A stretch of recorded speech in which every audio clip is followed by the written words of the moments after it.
Vadakara government Ayurveda ആശുപത്രിയിലെ ജീവിതശൈലി രോഗ ക്ലിനിക്കിന്റെ നേതൃത്വത്തിൽ വടകര ക്യൂടെക്കിൽ യോഗാ ദിനാചരണം സംഘടിപ്പിച്ചു. ആരോഗ്യകരമായ വാർദ്ധക്യത്തിനായുള്ള യോഗ എന്ന സന്ദേശം ഉയർത്തിയാണ് ഈ വർഷത്തെ ദിനാചരണം നടത്തിയത്. വെള്ളിയാഴ്ച രാവിലെ ആരംഭിച്ച പരിപാടി വടകര നഗരസഭാ ചെയർപേഴ്സൺ PK ശശി ഉദ്ഘാടനം നിർവഹിച്ചു. നല്ല രീതിയിൽ ഉപയോഗിക്കാൻ വേണ്ടി കഴിയാവുന്ന രീതിയിലേക്കുള്ള ശാരീരിക ക്ഷമത സ്വാഭാവികമായിട്ടും ഇതിൻ്റെ ഭാഗമായി വരും.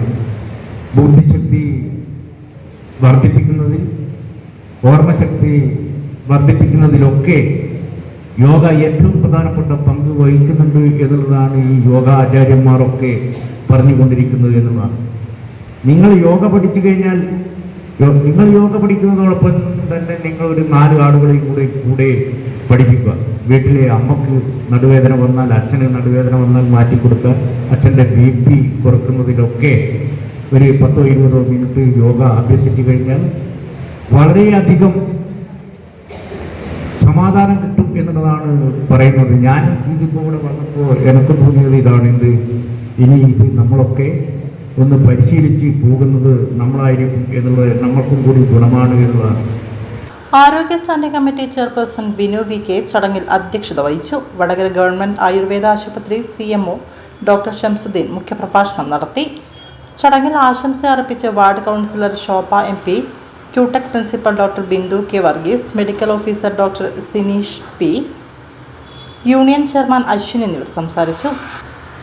NCD clinic specialist medical officer doctor Yasmina Hussain സ്വാഗതവും യോഗ ഇൻസ്ട്രക്ടർ ഡോക്ടർ ഐശ്വര്യ ചടങ്ങിന് നന്ദിയും രേഖപ്പെടുത്തി. പരിപാടിയോടനുബന്ധിച്ച് ഡോക്ടർ ഐശ്വര്യയുടെ നേതൃത്വത്തിൽ യോഗ ഡാൻസ് അവതരിപ്പിച്ചു. തുടർന്ന് ക്യൂടെക് വിദ്യാർത്ഥികൾക്കായി യോഗ പരിശീലന ക്ലാസും നടത്തി.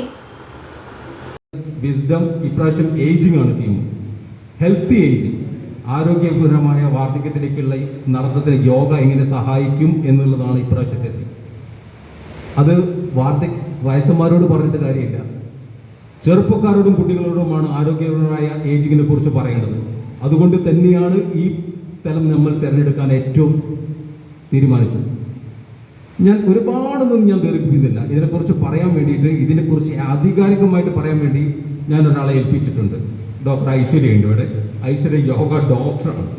അപ്പോൾ ആക്ച്വലി അതിൻ്റെ എല്ലാ വശങ്ങളും നിങ്ങൾക്ക് കൃത്യമായിട്ട് ഡോക്ടർ യോഗ ചെയ്തതിന് മുമ്പ് പറഞ്ഞു.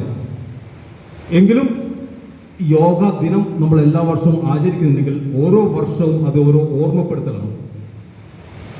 നിങ്ങൾ നമ്മുടെ മുന്നിലൊക്കെ, പ്രത്യേകിച്ചും കുട്ടികളുടെ മുന്നിലൊക്കെ, അല്ല ടീച്ചേഴ്സിന് മുന്നിലൊക്കെ ADHD എന്നൊരു കേസ് നിങ്ങൾ കൃത്യമായിട്ട് ഇടയ്ക്കിടയ്ക്ക് നമ്മളോട് പറയും, അല്ലേ? ADHD എന്ന് പറയുമ്പോൾ എനിക്കൊന്ന് നമുക്ക് മനസ്സിലാവും. കുറച്ച് ടെക്നിക്കൽ എക്സ്പെർട്ട് അല്ലാത്ത ആളുകൾക്ക് ADHD എന്താണെന്ന് മനസ്സിലാവില്ല. It is an attention deficit hyperactivity disorder, അല്ലേ? Attention deficit hyperactivity disorder. അതിൽ 2 കാര്യങ്ങൾ, ഒരു അറ്റൻഷൻ കിട്ടുന്നില്ല, ഹൈപ്പർ ആക്ടിവിറ്റി.